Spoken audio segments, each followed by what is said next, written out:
Le grand JT de l'éducation vous est présenté par Microsoft.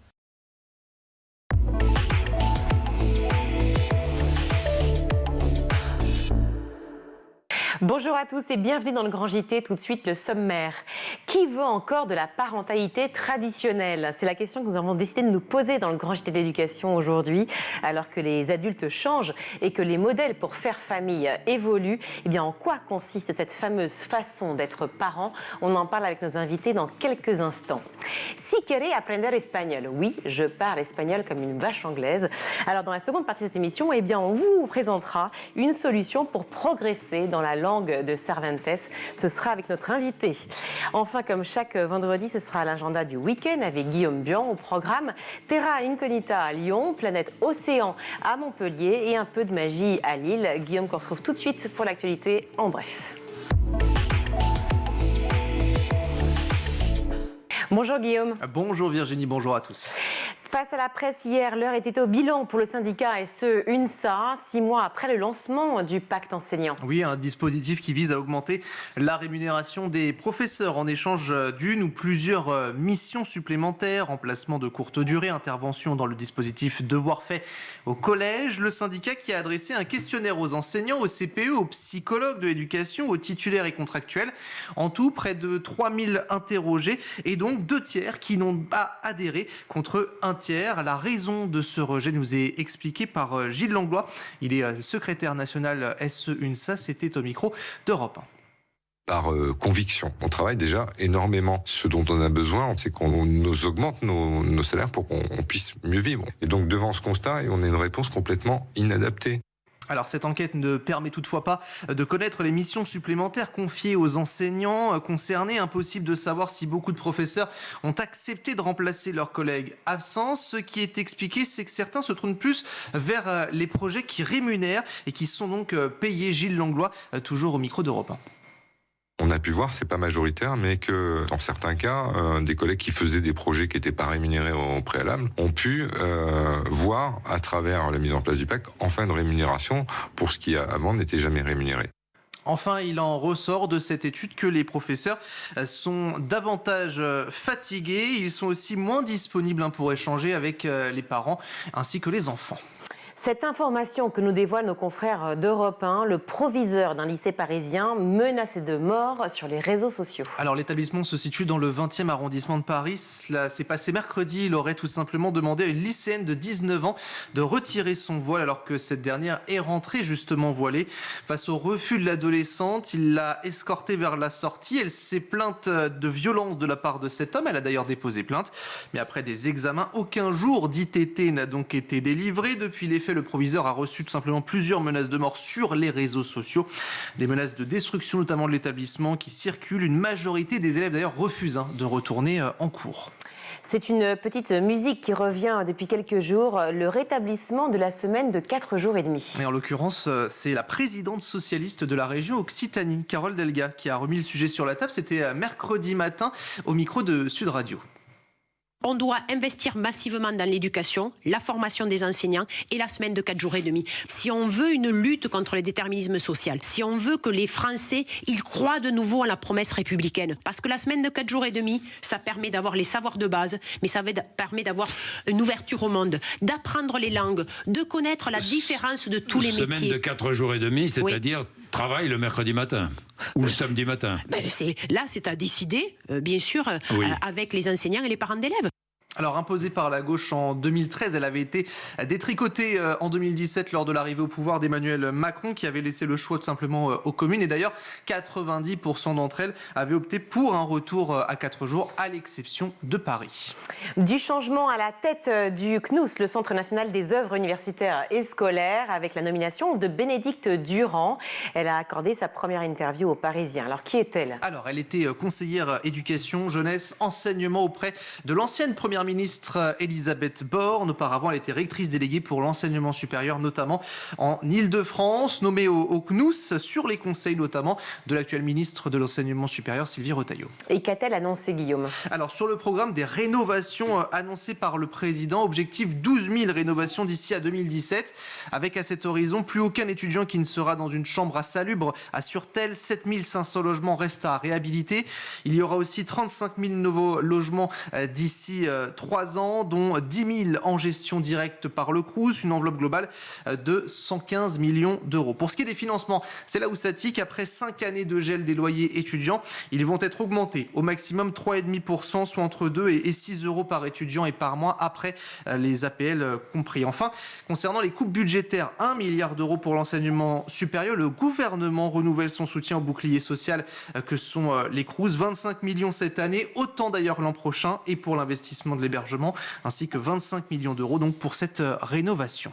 Ce triste constat dévoilé par l'Organisation mondiale de la santé, plus d'1 milliard de personnes touchées par l'obésité dans le monde. Cela représente un habitant de la planète sur 8. L'OMS qui n'avait pas imaginé le franchissement de ce seuil avant 2030. Chez les enfants, les adolescents, le taux a même été multiplié par 4 en à peine 30 ans. Chez les adultes, le taux a tout simplement doublé. Pour ce qui est de la France, 17% des adultes sont obèses, 4% pour les enfants et les adolescents. L'OMS qui considère cette croissance de l'obésité comme une forme de malnutrition qui est donc en progression. Et c'est le cas dans la plupart des pays du monde. Cette situation s'accompagne d'une hausse aussi de la mortalité, par exemple les maladies cardiovasculaires, le diabète ou encore chez certains cancers. Pour terminer, une information feel good, direction les États-Unis, où une faculté de médecine est devenue gratuite à vie pour les étudiants. Effectivement, 1 milliard de dollars, c'est le montant de dons reçus par Albert Einstein College of Medicine, situé dans le Bronx. La généreuse donatrice s'appelle Ruth Gosteman, 93 ans, ancienne professeure de cet établissement. Elle est veuve également d'un financier de Wall Street. L'ex-enseignante a demandé à ce que ce don soit utilisé pour couvrir les frais de scolarité de tous les étudiants, qui s'élèvent selon d'ailleurs elle à 59 000 $ par an. Les étudiants qui sont d'ailleurs endettés par la suite, 200 000 $ selon elle également. Alors son défunt mari lui avait laissé cette somme, il lui a dit « fais-en ce que tu veux ». Elle a pris sa décision et on peut dire qu'elle a bien fait. Merci Guillaume. Les modèles de parentalité évoluent avec l'époque, mais vous le savez, les jugements, notamment entre parents, sont fréquents, alors qu'il est possible aujourd'hui de faire famille autrement, de choisir un modèle plutôt qu'un autre. Eh bien, que signifie encore la parentalité traditionnelle et quels sont les enjeux qui pèsent sur la famille? On en parle avec nos invités tout de suite. Pour en parler, je suis ravie d'accueillir sur ce plateau Hélène Neuillet. Bonjour. Bonjour. Merci beaucoup d'être avec nous. Vous êtes philosophe et psychanalyste. Et face à vous, nous avons Sophie Adriansen en Skype. Bonjour Sophie. Bonjour. Merci beaucoup d'être avec nous sur ce plateau aussi, enfin sur le Grand JT, même de loin, mais vous êtes tout proche. Vous êtes auteur jeunesse, environ une 60aine de livres jeunesse et autrice aussi de nombreux livres, alors pour le coup, on va dire pour adultes. Le dernier, qui s'occupe des enfants, repenser la parentalité aux éditions Les Pérégrines. Voilà un livre passionnant qui nous permet évidemment d'aborder cette question. On va parler des modèles de parentalité aujourd'hui. Aurore Berger a annoncé en décembre dernier la création d'une commission sur la parentalité pour mieux accompagner les parents et certainement aussi les enfants, ce qui sous-entend peut-être aussi un soupçon, en tout cas, de défaillance parentale, si on prend davantage de hauteur, qui pourrait admettre aussi un éventuel jugement sur la façon dont on est parent et sur les modèles de parentalité. Une réaction à cela, Hélène Neuillet? Oui, j'avais écrit une chronique sur cette question parce que, évidemment, ça s'assortissait même d'une menace à l'égard des parents défaillants. Après les émeutes de l'été dernier, les parents qui sont accusés de n'avoir pas pu fermer la porte à leurs enfants qui sont partis dans la rue manifester sont menacés donc de peine d'intérêt général. Donc non seulement il y a soupçon de défaillance, mais il y a sanction pour la défaillance. Et alors, ce qui me paraît très préoccupant, c'est que ça sous-entend un modèle qui est un modèle d'école des parents, un modèle de compétence parentale. Et toute cette idée de compétence, particulièrement lorsqu'il s'agit de parentalité, me paraît fautive. D'une part, parce que, évidemment, ça rencontre aussi beaucoup la névrose parentale qui est de toujours vouloir bien faire, et heureusement, parce que je ne dis pas qu'il faut mal faire. Bien entendu, un modèle qui est celui du métier, de l'école, de la rectification et d'une parentalité normée, comme s'il y avait une bonne parentalité, une orthoparentalité avec un manuel et des opérations. Et je trouve qu'il y a beaucoup trop une tendance aujourd'hui, même pour les parents, à s'évaluer, à savoir si ce sont des bons parents. Et c'est un enjeu narcissique, finalement, on se demande même plus comment vont les enfants, mais est-ce que les parents sont de bons parents? Non pas est-ce que mon enfant va bien, mais est-ce que je suis un bon parent, une bonne mère, un bon père? Et je trouve que c'était quelque chose de très pernicieux, en vérité. Beaucoup d'informations, évidemment très importantes dans ce que vous dites sur la parentalité normée. J'aimerais aussi votre réaction, Sophie Andriansen. Oui, je rejoins tout à fait ce que dit Hélène Leuillet. Il y a une injonction à la parentalité intensive, avec beaucoup de comparaisons qui sont permises notamment par les réseaux sociaux. Et effectivement, peut-être qu'au milieu de tout ça, on oublie un petit peu les enfants.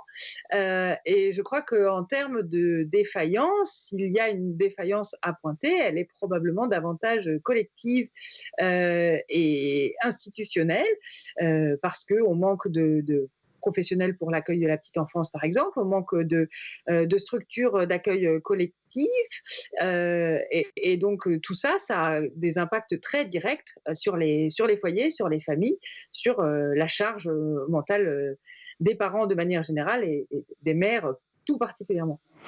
Hélène Leuillet parlait de compétences justement des parents. Est-ce que c'est un sentiment que vous partagez aussi, Sophie Andriansen, sur l'idée effectivement que tout d'un coup il y a une notification, il y a une sorte de graduation, d'évaluation effectivement de ce qu'est être parent, alors que personne ne l'a appris. Finalement, on sort de l'enfance pour arriver parent. Après, si on décide d'avoir des enfants. Il y a absolument cette notion-là, et c'est bien pour ça qu'ont même été développés des cours de compétences paternelles pour les hommes qui n'auraient pas ces compétences que les femmes auraient de façon innée, alors que vous venez de le dire, c'est évidemment faux.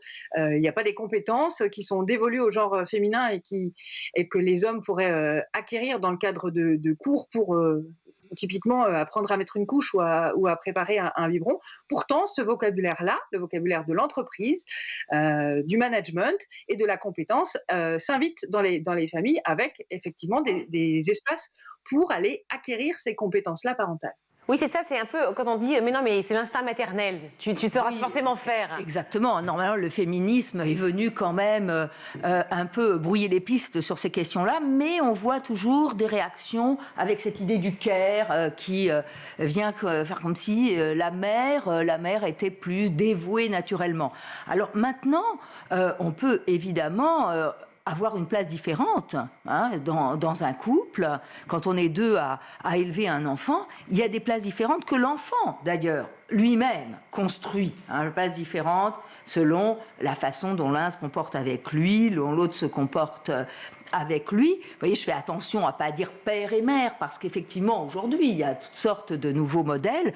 Mais enfin, voilà, il y a des places différentes, parce qu'en fait, ce qui est en question, c'est quand même la question de la place de l'enfant et la place de chacun par rapport à l'enfant. C'est pour ça que... Et de chacun par rapport à l'autre aussi. Et de chacun par rapport à l'autre. Oui. C'est pour ça que, inversement à cette idée de compétence, je suis un peu effarée aussi de voir, semblant aller dans le même sens, mais en fait aux antipodes, cette idée qu'il faudrait être indifférent aux enfants, prendre beaucoup de distance vis-à-vis d'eux, les laisser exister. Alors que, par ailleurs, je trouve qu'on est souvent très indifférent aujourd'hui aux enfants.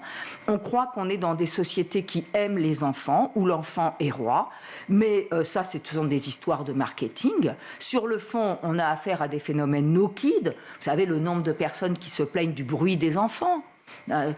L'espace urbain, on a consacré une émission justement hier dessus, sur l'espace urbain qui n'est pas du tout fait pour les enfants. Et l'espace de voisinage, enfin des voisins qui portent plainte parce qu'ils entendent des enfants jouer à l'appartement au-dessus de chez eux.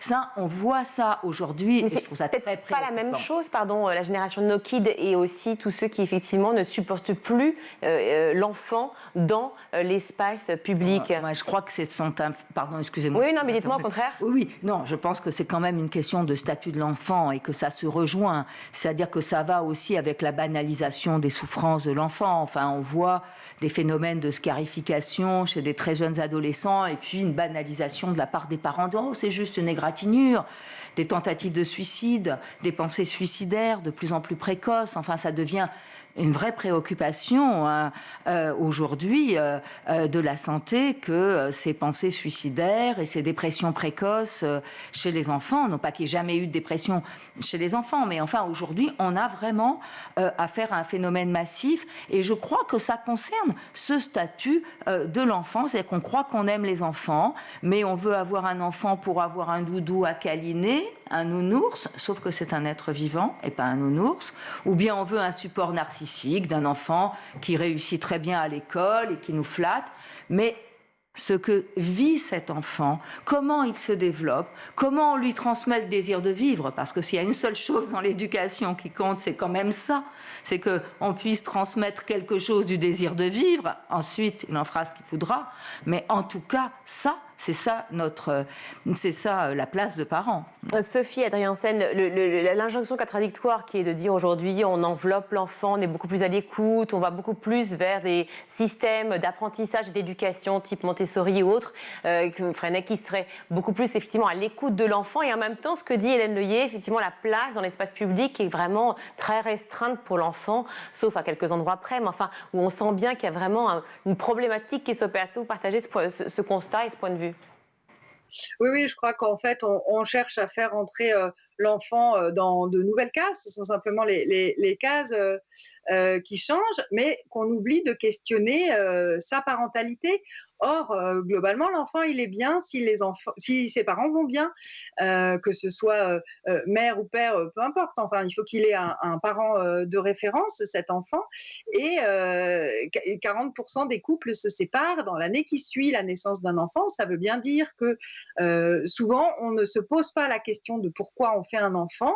C'est effectivement un signe d'appartenance sociale, de reconnaissance, mais on ne vient pas vraiment questionner ça au détriment de l'enfant qui va en faire les frais. Donc moi je crois qu'il y a vraiment une question d'injonctions qui sont reportées, qui sont un peu modifiées, mais qui n'en sont pas moins nombreuses, qui ne sont pas moins nombreuses pour autant. Le titre de notre échange, toutes les trois, et tous ceux qui nous regardent, c'est « Qui veut encore de la parentalité traditionnelle ?» Ça veut dire quoi, parentalité traditionnelle, Sophie Adriaensen ? C'est-à-dire le couple hétéronormé avec la plupart des tâches et de la charge mentale qui incombent à la mère, qui se retrouverait pourvu d'un instinct maternel fourni à la maternité dans la valisette avec les échantillons, et un père qui serait par définition incompétent, je vais reprendre le terme de compétence qu'on a utilisé tout à l'heure, qui serait davantage en retrait, qui n'accompagnerait l'enfant que pour les choses qui sont valorisées socialement, dans des activités d'ouverture au monde, qui sortirait grandi au niveau professionnel en termes d'évolution de carrière grâce à sa parentalité, alors que cette même parentalité freine la carrière professionnelle des mères. Enfin, ça, c'est le cas. Et c'est ce schéma-là traditionnel qui a été en vigueur longtemps, qui est questionné, remis en question, remis en cause aujourd'hui, parce qu'il n'est plus en adéquation avec ce que les individus en 2024 souhaitent. Alors, il y a maintenant différents types de familles, hein. Évidemment, les familles monoparentales, homoparentales, les familles recomposées. L'explosion des divorces, j'imagine, a aussi amené, bien entendu, ça. Est-ce qu'on pourrait imaginer, par exemple, de continuer vraiment dans cette lancée-là et d'avoir une famille féministe ? L'écrivaine afro-américaine Bell Hooks plaide pour ça. Elle souhaite une parentalité révolutionnaire. Est-ce que ce concept vous parle ?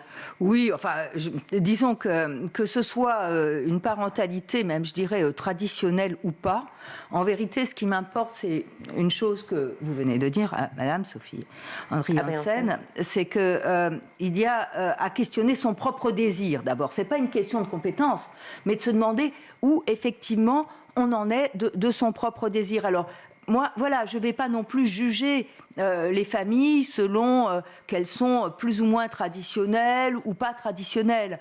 Mais ce qui est en question, c'est plutôt la façon dont on pense son rôle par rapport à l'enfant, le rapport de désir qu'on a à lui.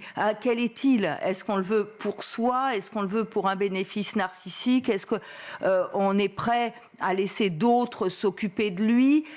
Quels sont les enjeux ? Voilà, c'est pas une question de compétence, mais c'est plutôt questionner ça. Donc, évidemment, il y a aujourd'hui une explosion de modèles, mais au fond, ce qui m'intéresse, c'est pas tellement ça, moi, en psychanalyste, parce que vous savez, il y a ce qu'on dit faire, et puis ce qu'on fait en réalité, ce que l'enfant comprend très bien de son inconscient. Et donc, moi, c'est plutôt cette dimension-là qui m'intéresse. Alors, est-ce qu'on n'a pas dimension réelle, si je puis dire. Oui, est-ce qu'on n'a pas assez intellectualisé ce qu'était, en fait, de devenir parent? On ne s'est pas posé la question. On se pose la question de l'envie de devenir père ou mère, l'envie d'avoir cet enfant, effectivement, à qui on va apprendre des choses probablement, à qui l'on va câliner, mais l'intellectualisation, finalement. Alors, l'intellectualisation, vous savez, elle est à double détente aussi, c'est-à-dire que parfois, elle peut servir à faire prendre conscience d'un certain nombre de choses dont il est très important de prendre conscience, mais parfois, elle vient aussi créer un écran et elle vient créer des sortes de défense psychique qui fait qu'on devient aveugle et sourd à ce qu'on fait en réalité. Vous savez, là, justement, on évoquait la question de la femme dans le couple et la famille, mais combien d'hommes peuvent être féministes déclarés et puis, en vérité, dans l'intimité, être parfaitement macho traditionnel? Je dis même pas ça pour critiquer, vous voyez, je reste neutre, mais simplement pour souligner l'écart. C'est-à-dire que souvent, on ne sait même pas ce qu'on fait exactement. Et il y a un hiatus entre ce qu'on fait et ce qu'on dit, ce à quoi on dit adhérer. Donc moi, en réalité, ce hiatus, dans la mesure où je le connais, où je le pratique, je me méfie aussi parfois un petit peu de l'intellectualisation qui n'est pas une vraie prise de conscience.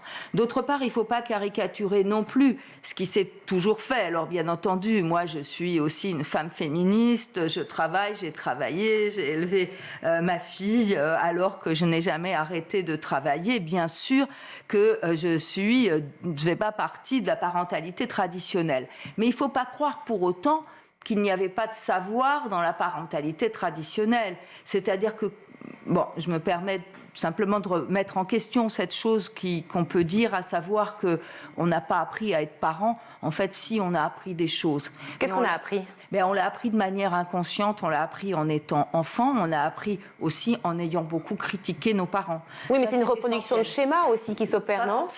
Pas forcément, justement, parfois on fait le contraire. Oui, le contraire. On fait le contraire, mais c'est réactionnel. Mais ça veut dire qu'il y a un savoir. Il y a un savoir qui est là, un savoir inconscient, un savoir contre lequel on a construit aussi sa subjectivité. Il ne faut pas croire qu'on reproduise mécaniquement. Souvent, justement, on fait le contraire, parce qu'on a des références. Et voilà, ce savoir-là, il n'est pas du tout interdit de l'interroger. On peut le remettre en circulation, on peut avoir plus de liberté par rapport à ça. Mais voilà, c'était pour dire que, en fait, on a appris des choses simplement en vivant. Sophie Adriaansen a une réaction à ce que vient de dire Hélène Leuillet. Après, j'aimerais parler de l'organisation, finalement, du couple à voir autrement, et notamment que vous avez mise en place de votre côté. Oui, je suis d'accord, effectivement, c'est toujours en fonction de ses propres parents qu'on devient parent, que ce soit dans la reproduction ou dans la construction contre et le rejet total de ce qu'on a reçu quand on était soi-même enfant. Et je rejoins aussi Hélène Leuillet sur la question du moment. En fait, si on attend le bon moment pour faire un enfant, eh bien, il n'y a jamais de bon moment. Donc, intellectualiser les choses à ses limites. Et à un moment donné, il faut se laisser porter, en effet. Qui s'occupe des enfants ? Vous savez, on est au dîner, c'est sympa, on est là, on partage un bon moment, et puis tout d'un coup, on est face à la réalité. Comment ça va se passer demain ? Qui va aller travailler ? Qui va aller chercher l'enfant malade à 16h30, etc. Enfin, 16h30, bien avant, justement, malheureusement. C'est la question que vous vous êtes posée, notamment avec l'arrivée de votre deuxième enfant, Sophie Adriaansen. Oui, en fait, on a mené l'un et l'autre une réflexion par rapport au travail, notre rapport personnel au travail, et par rapport à nos envies d'implication concernant nos enfants. Et en l'occurrence, moi, je suis dans un couple hétéronormé. C'est aussi pour ça que c'était la base de mon étude pour ce livre qui s'occupe des enfants. Mais je suis celle qui travaille à la maison, la seule qui travaille, et mon conjoint s'occupe de nos enfants et pour l'instant a cessé son activité professionnelle à durée indéterminée. Et ça se passe très bien pour moi, pour lui et aussi pour nos enfants. Cette organisation que vous avez créée, évidemment, j'imagine qu'elle a suscité beaucoup de réactions autour de vous. Quelles étaient ces réactions ? Alors, les réactions vis-à-vis de moi sont toujours de l'ordre de la culpabilisation, parce que on attend d'une mère, d'une femme, qu'elle en fasse plus vis-à-vis de ses enfants. On me dit que je passe forcément à côté de certaines choses. Et vis-à-vis de mon conjoint, il y a un soupçon de fainéantise, comme s'il avait choisi la facilité, parce que c'est bien connu, gérer des enfants, une maison, un foyer, des repas, eh ben, ça ne prend ni temps ni énergie. Donc c'est amusant parce que ces soupçons-là n'auraient pas lieu d'être si eh bien, moi j'étais au foyer et que lui travaillait à temps plein. La parentalité continue-t-elle, à votre avis, Hélène Leuillet, de ralentir justement la carrière des femmes pour celles qui n'ont pas fait le choix de Sophie Adriaensen? Malheureusement, les chiffres sont là. D'abord, les différences salariales qui sont justifiées souvent dans les entreprises par cela, que les femmes manquent de temps en temps à l'appel, aux réunions parce qu'un enfant est malade, parce que les femmes sont obligées de s'arrêter quand elles attendent un enfant. Et donc, voilà, toutes ces justifications managériales ralentissent la carrière des femmes.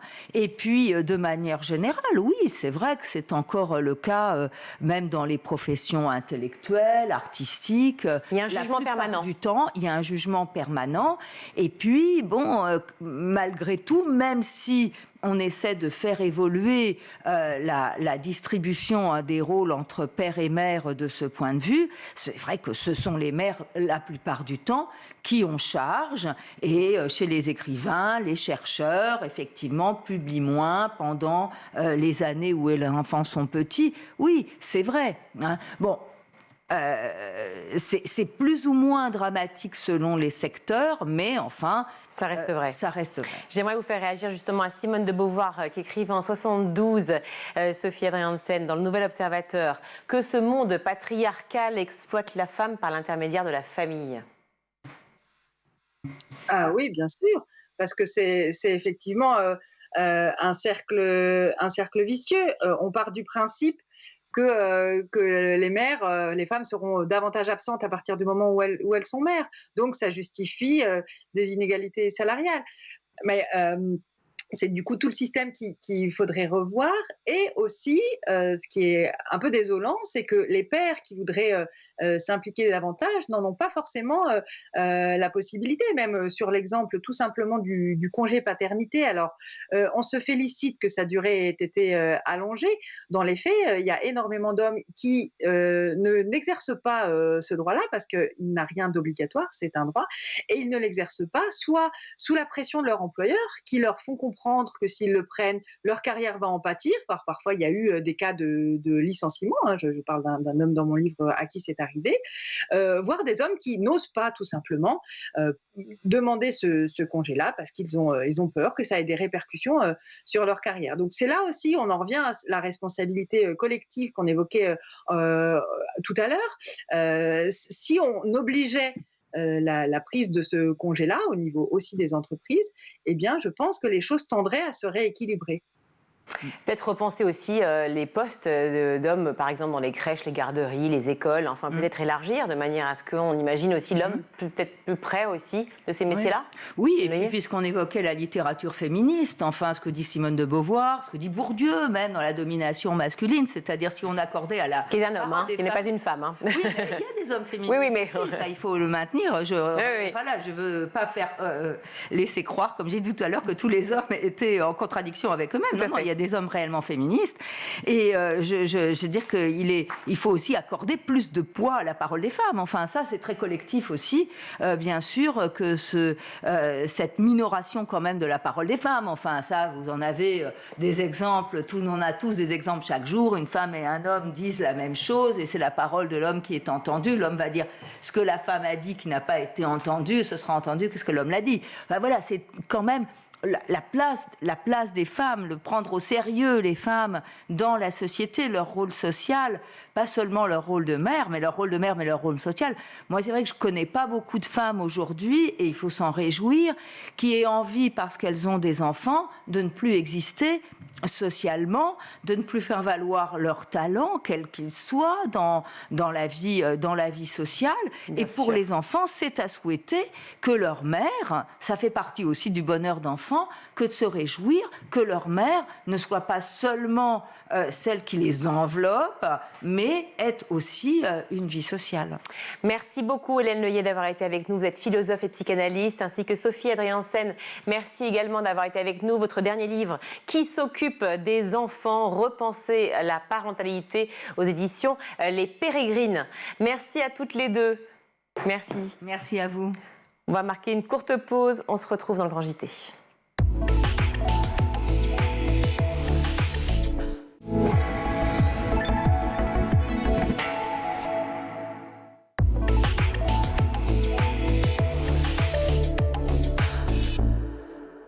De retour dans le Grand JT de l'éducation, je suis ravie d'accueillir Karim Joutet. Bonjour. Bonjour, merci beaucoup. Merci à vous d'être avec nous. Vous êtes fondateur de Espagnol Pas à Pas, créé en 2016.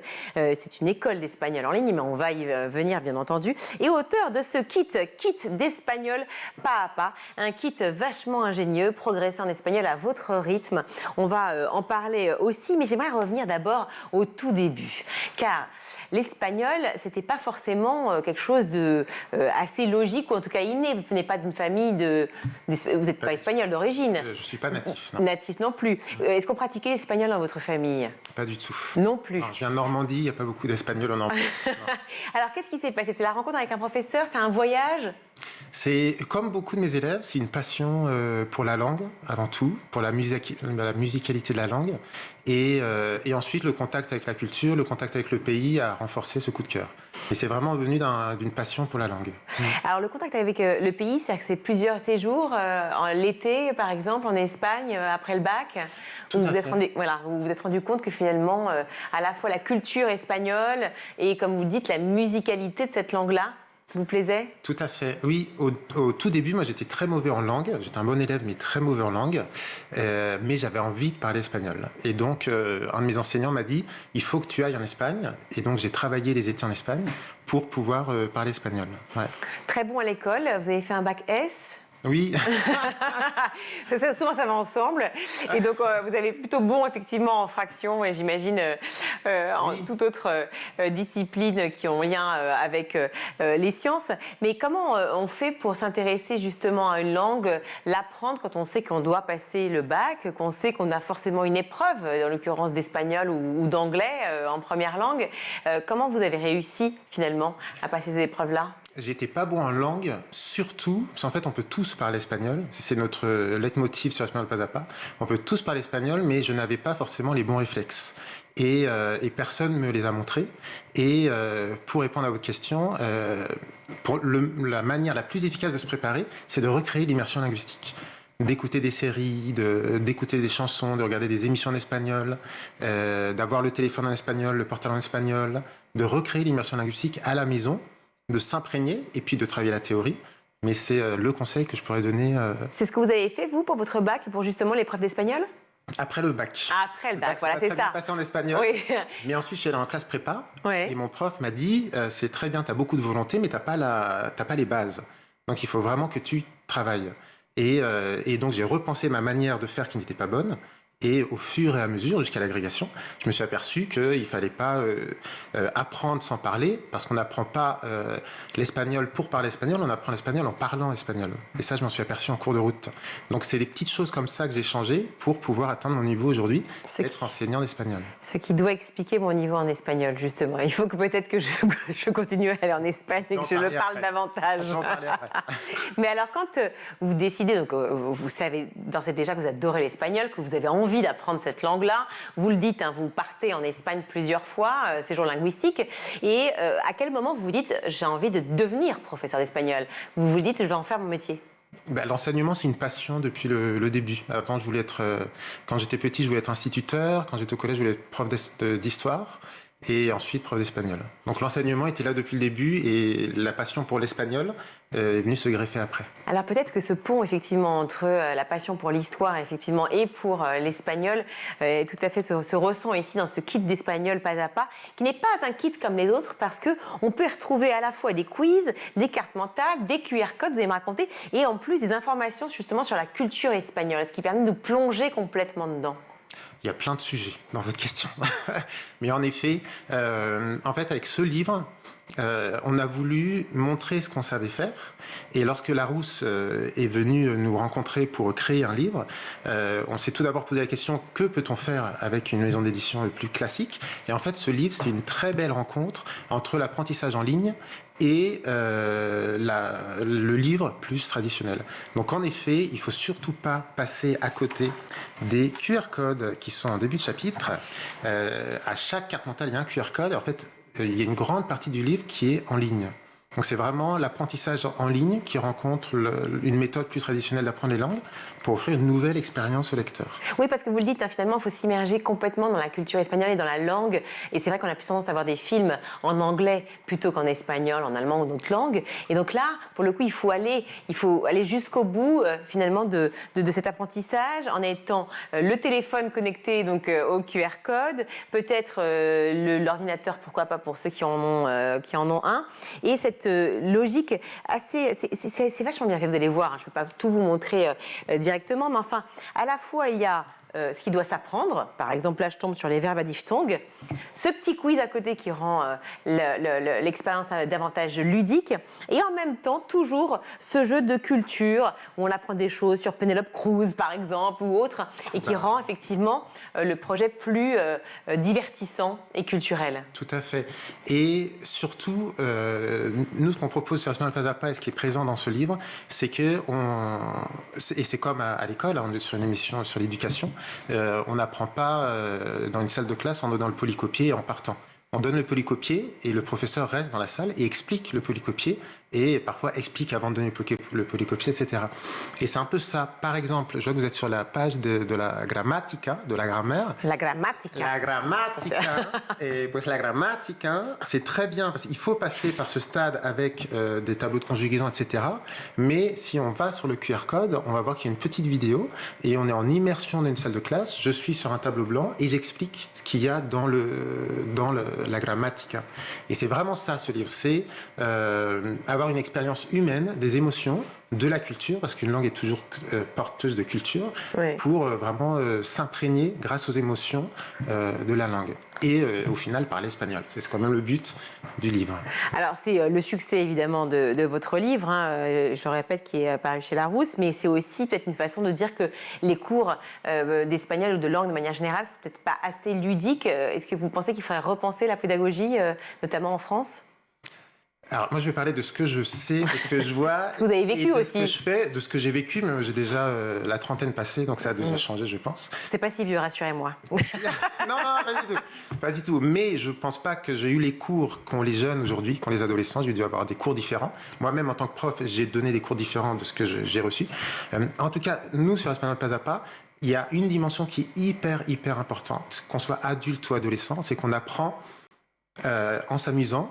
Et on apprend énormément en ayant des émotions. Et les émotions, ça passe par le jeu, ça passe par la culture. Vous avez parlé de Penelope Cruz, de Cuba. C'est en ayant des émotions et en ayant des histoires, en écoutant des histoires, qu'on apprend plus facilement. Les émotions vont ancrer la langue en nous. Et quand on a un objectif pratique, culturel, émotionnel, parce que c'est une histoire de vie finalement, on a un tournant dans notre vie quand on apprend une langue, c'est ça qui rend l'apprentissage plus...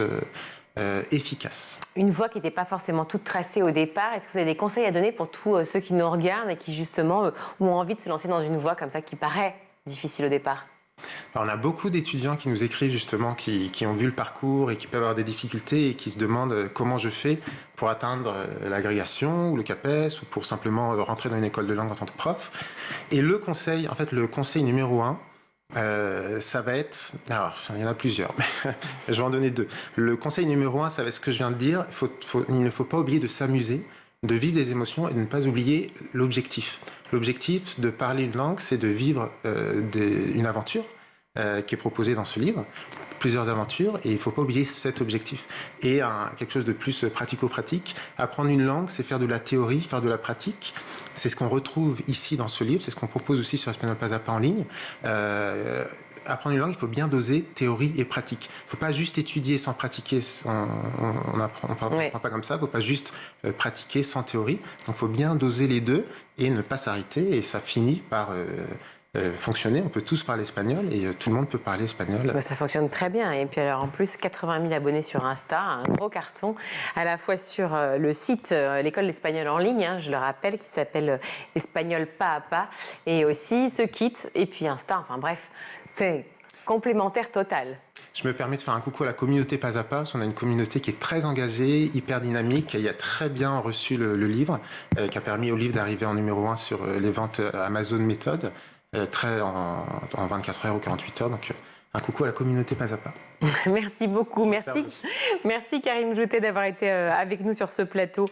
On va retrouver Guillaume Blanc pour sa chronique, c'est l'agenda du week-end. Comme tous les vendredis, place à l'agenda du week-end et plus largement des vacances, puisque si vous êtes de passage à Lyon, rendez-vous au musée des Confluences avec un beau voyage qui vous attend. Effectivement, l'exposition Terra Incognita. Luc Jacquet, réalisateur passionné, renommé notamment du film documentaire La Marche de l'Empereur, plus récemment Voyage au pôle Sud, vous partage sa fièvre de l'Antarctique, son attachement magnétique aux terres polaires, pourtant inaccessibles et parfois inhospitalières.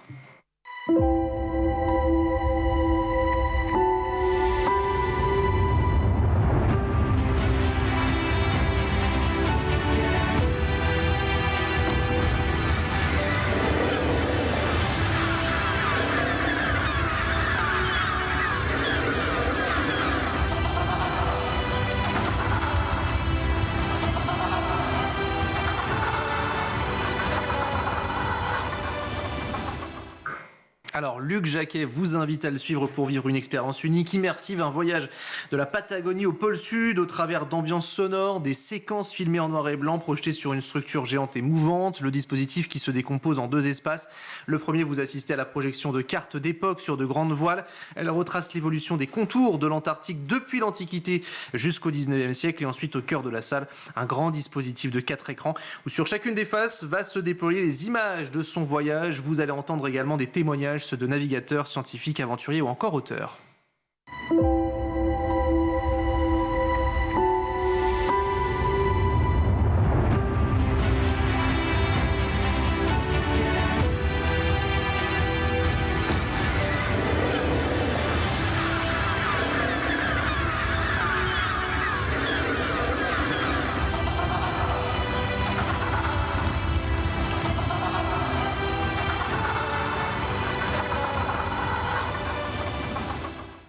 Alors, prix d'entrée 12 € pour l'ensemble de cette exposition. Notez que c'est gratuit pour les moins de 18 ans, mais également pour les étudiants de moins de 26 ans. Plus au sud, ce sont les vacances pour les Montpelliérains. Alors venez profiter de Planète Océan. Au programme, plus de 300 espèces à admirer, des découvertes, des animations. Planète Océan Montpellier qui a choisi de faire fusionner 7e art et immersion spatiale et sous-marine grâce à l'installation de décors au cœur de 7 milieux de vie différents, faisant référence à de célèbres films. Les petits ainsi que les grands vont découvrir leurs films favoris sous un angle nouveau à retrouver tout au long de votre parcours. Les tarifs sont les suivants, de près de 20 € pour les 13 ans et plus, 14 pour les 5 à 12 ou encore 6,50 € pour les 3-4 ans. Ah oui, c'est pas la même chose. Direction Lille, amateur de magie, nous vous avons trouvé un spectacle qui, j'en suis sûre, risque de vous plaire. Le plus grand festival de magie d'Europe repart en tournée pour ensorceler aussi petits et grands avec sa 16e édition, des magiciens du monde entier et aux talents variés. Cette nouvelle tournée vous plongera dans l'étrange, le mystère ou encore l'humour. Retrouvez de grandes illusions, de la magie, de la danse, du stand-up, mais aussi des animaux, du mime ou encore de la musique. Extrait.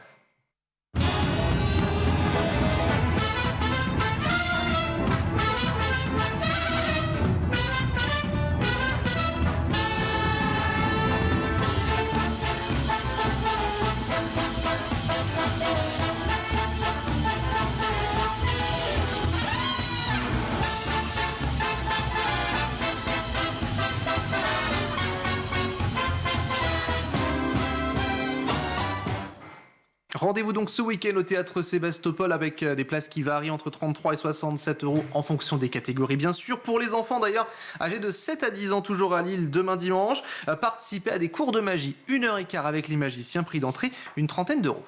Enfin, vous nous emmenez, Guillaume, à plus d'1 heure de Strasbourg. Là aussi, les enfants profitent des vacances. Alors, direction le musée Lalique. Oui, il se situe, je ne vais pas écorcher le nom, à Winger-sur-Moder.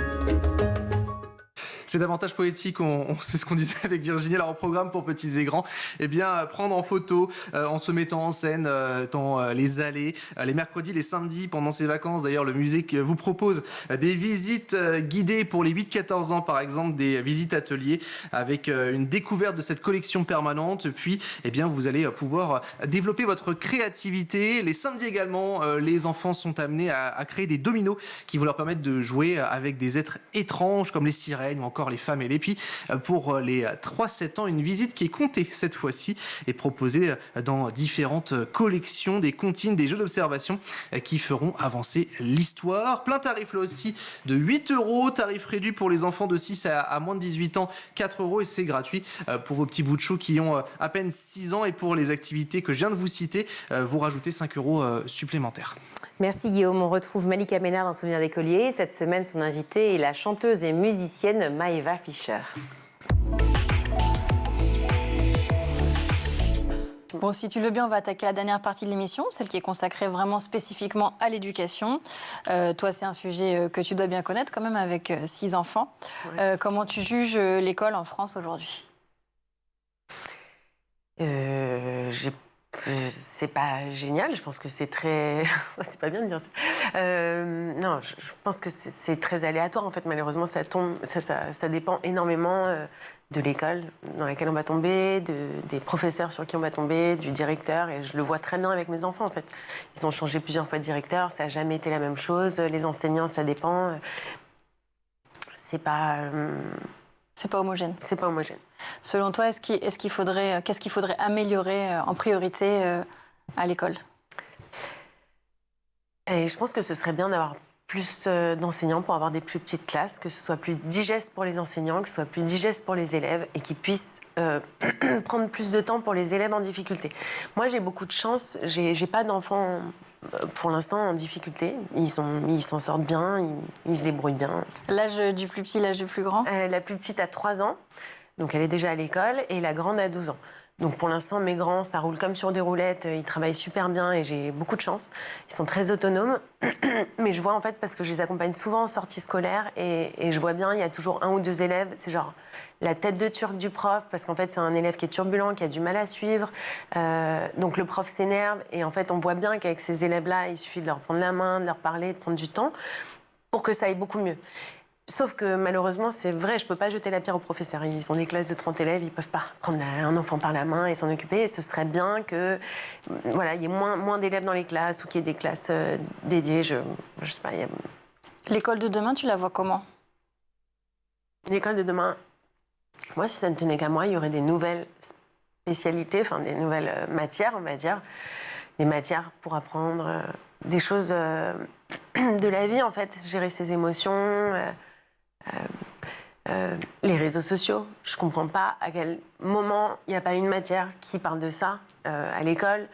T'en parles avec tes enfants, toi ? Parce qu'en plus, maintenant, ils t'ont vu... je veux dire, à 12 ans, quand on va à l'école, je pense que les autres élèves sont au courant que tu es sur les réseaux. Oui, bien sûr, bien sûr. On en parle énormément. Je sais très bien que mes enfants ils grandiront avec les réseaux sociaux, avec des réseaux qui seront encore plus évolués que ceux qu'on a aujourd'hui, avec des réseaux probablement que je ne comprendrai même pas et auxquels je n'aurai même pas accès quand je serai un peu plus vieille et que je serai gâteuse devant mon téléphone. Donc mon but, c'est pas du tout qu'ils n'aient pas de réseaux sociaux. Enfin, pour l'instant, ils regardent YouTube et ils regardent, ils regardent les shorts sur YouTube. Mais je leur montre ce que je poste. Et je leur montre aussi, ça c'est très drôle parce qu'à chaque fois je leur dis regardez mon Instagram. Est-ce qu'on vous voit sur mon Instagram? Non. Alors est-ce que Instagram c'est vraiment la vraie vie? Oui. Non. Donc moi j'essaie beaucoup de les former là-dessus. Est-ce que ce qu'on voit c'est la vraie vie? Est-ce qu'on doit s'exposer, comment on doit s'exposer? C'est-à-dire regardez-moi la manière dont j'ai choisi de m'exposer, je n'expose pas ce que j'ai de plus précieux, c'est-à-dire mes enfants, et la manière, les personnes qui peuvent avoir accès à nous et parler avec nous. Parce que je leur ai bien expliqué qu'aussi, n'importe qui pouvait avoir un compte. On peut très bien avoir une jeune fille qui a un compte qui s'appelle Mélodie et qui a 14 ans et en fait, c'est quelqu'un d'autre derrière. Oui. Donc, je leur ai expliqué que moi, j'avais un compte ouvert parce que c'est un compte qui est dédié à ma musique et que je le fais volontairement, mais que je suis une adulte et que, bien sûr, je ne vais pas parler à n'importe qui. Quand on est un enfant, évidemment qu'on ne fait pas ça. Et voilà, je fais au mieux. Est-ce qu'il t'arrive parfois d'avoir des commentaires négatifs sans aller jusqu'au harcèlement? Est-ce que c'est un truc que tu as dû apprendre à gérer? Oui, bien sûr, j'en ai eu. Alors, j'ai aucun problème avec ça. Je sais très bien que qui ose s'expose. Que l'art, c'est quelque chose forcément de polarisant. Si on fait quelque chose qui plaît à tout le monde, c'est que c'est un peu trop lisse et que forcément, je ne plais pas à certains. Je prête pas attention aux commentaires malveillants, c'est-à-dire la haine pure, j'en ai un peu rien à faire. Par contre, les gens qui sont bienveillants, qui vont me dire « Tiens, ça, je l'aurais plus envisagé comme ça », des commentaires constructifs, ça, je trouve ça très intéressant. Et c'est aussi pour ça que je ne mets pas mes enfants sur les réseaux sociaux, parce que je ne supporterai pas. Je pense que pour le coup, moi, j'accepte tout pour moi, j'en ai rien à faire, on peut dire ce qu'on veut.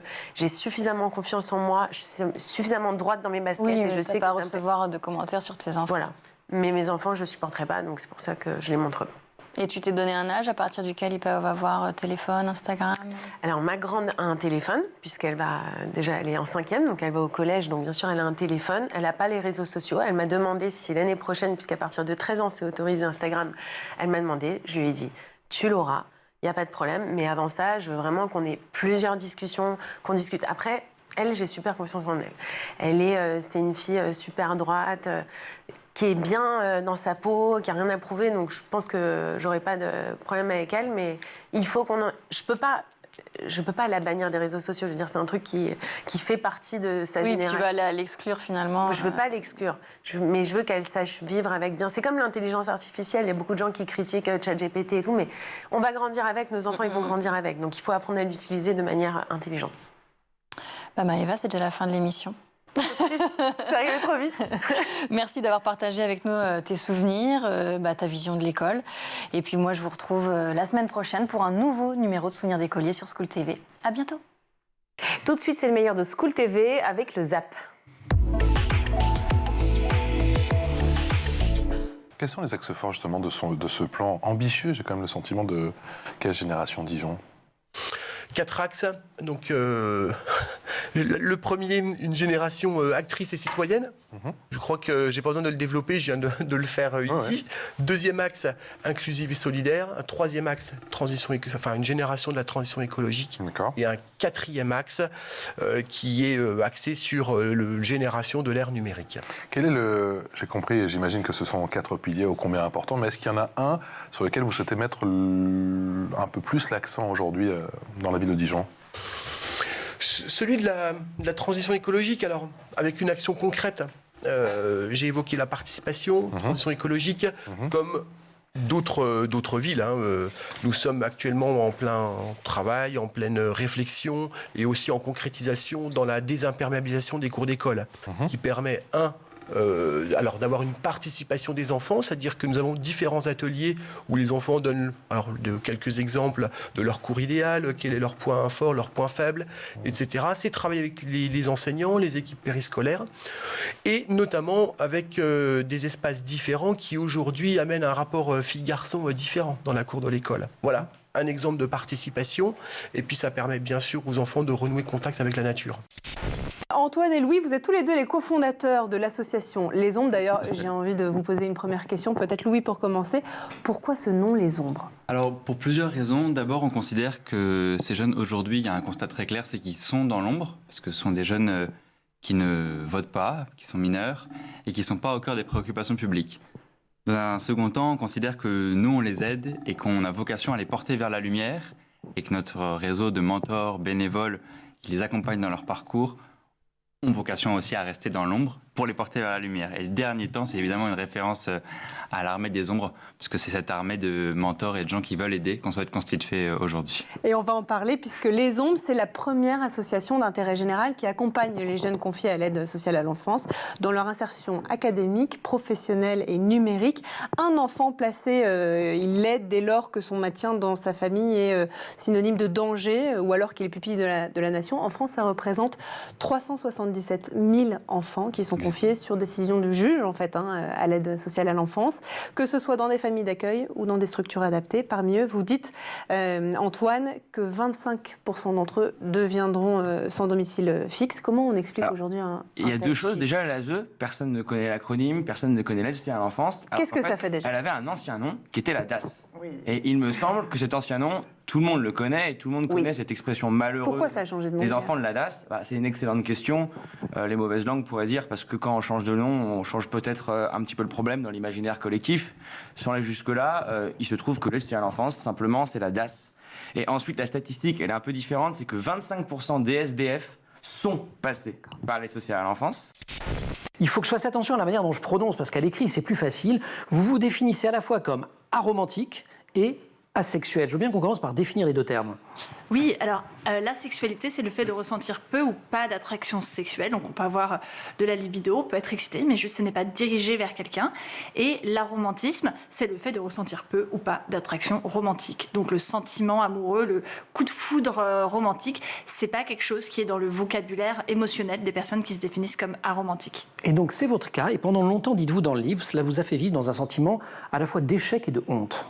Oui, effectivement, dans notre société, on estime que la mise en couple, le fait de ressentir des sentiments amoureux pour quelqu'un, c'est à la fois un rite de passage, c'est un des nombreux marqueurs avec tout ce qui est autour de la sexualité qui montre qu'on devient en fait un adulte, ou une adulte, et puis c'est aussi un signe de bonne santé. On a tendance à penser que toute personne normalement constituée doit et peut être amoureuse, et que si on n'y arrive pas, et ben c'est il y a un problème. C'est contradictoire parce qu'à la fois on dit que c'est parce qu'on n'essaye pas suffisamment fort, parce qu'on fait pas assez d'efforts, parce que notamment si on est une femme, on s'apprête pas assez, etc.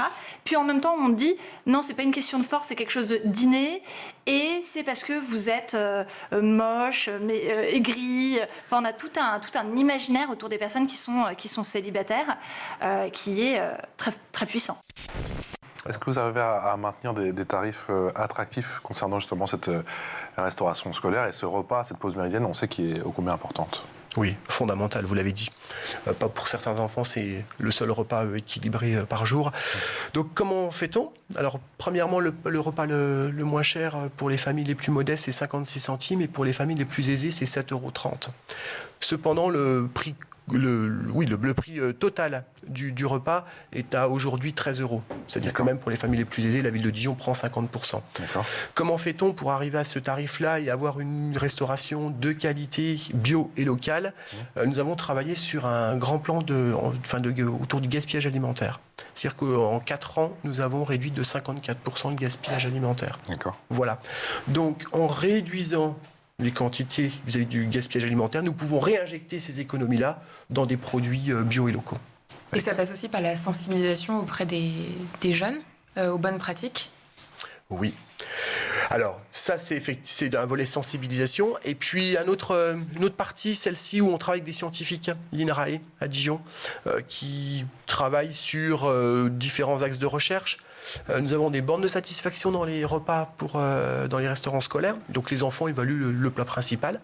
Ce qui nous permet... Chaque enfant, en sortant de la cantine? Tout à fait. des smileys, comme on retrouve je veux dire, dans le secteur commercial. Et puis, ça nous permet d'avoir des données pour les cuisiniers et d'ajuster leurs recettes. Comme je l'ai dit, c'est pas une cuisine aujourd'hui d'assemblage, mais vraiment un travail qui est mené en cuisine centrale de préparation de repas. J'ai un peu creusé le sujet et je me suis rendu compte que depuis la loi du 15 juin 2000, les élus peuvent visiter à l'improviste des établissements pénitentiaires, mais cela n'est absolument pas le cas dans les foyers de l'ASE, malgré des plaintes répétées de la part de familles, de la part de témoins sur le sujet. Pourquoi ? Alors, si j'avais la réponse au pourquoi... Mais vous, c'est quelque chose pour lequel vous militez. Dans la tribune, d'ailleurs, qu'on a rédigée, cette tribune avait aussi été appréciée parce qu'on avait proposé que des mesures extrêmement concrètes. Et parmi ces mesures concrètes, qui sont mesures symboliques avant tout, les élus passent pas leur journée à visiter les centres pénitentiaires à travers la France, à travers l'Europe, n'en demeure pas moins que la mesure symbolique, elle est extrêmement forte. Et effectivement, c'est une mesure qu'on a voulu défendre et qu'on a voulu porter. Ensuite, je trouve ça parfois un peu dommage sur le sujet de l'ASE de rester que par la lorgnette du fait divers. À l'inverse, il y a une infinité de faits divers et de drames quotidiens sur le soutien à l'enfance. Il y a 2 semaines, il y a une jeune dans un hôtel qui s'est suicidée. Elle avait 15 ans. Et quand on connaît le sujet et qu'on regarde ce qui est souvent sous-médiatisé, je vous remercie de nous avoir invités sur le sujet. C'est un plaisir. Véritablement un sujet qui est sous-médiatisé. En réalité, l'ASE, on n'en parle pas. On en parle peu. Et quand on en parle, c'est 1 ou 2 fois par an pour faire un documentaire choc où on va trouver un foyer ou 2 qui sont extrêmement défaillants. Et ce n'est pas du tout le cas de tous les foyers. Et je tiens à dire aussi que nous... Pourquoi c'est tabou ?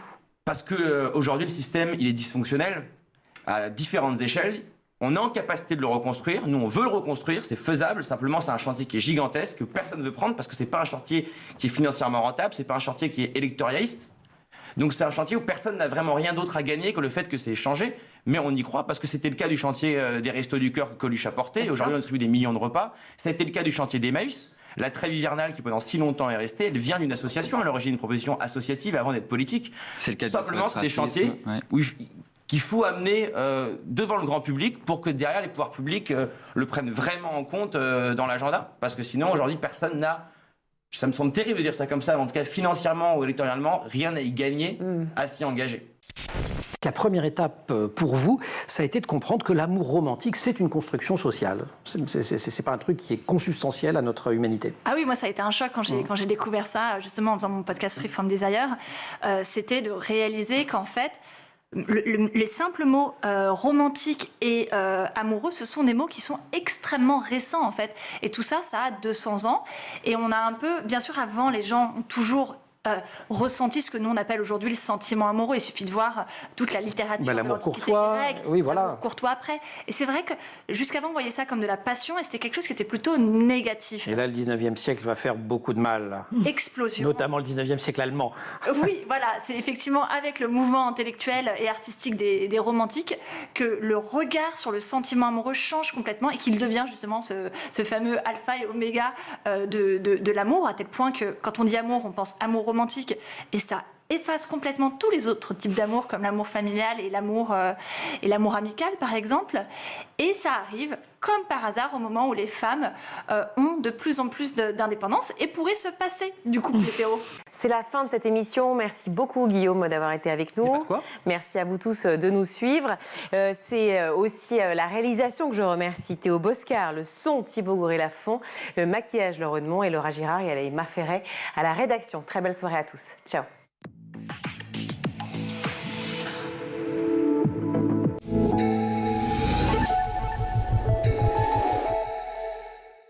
Vous avez regardé le Grand JT de l'éducation.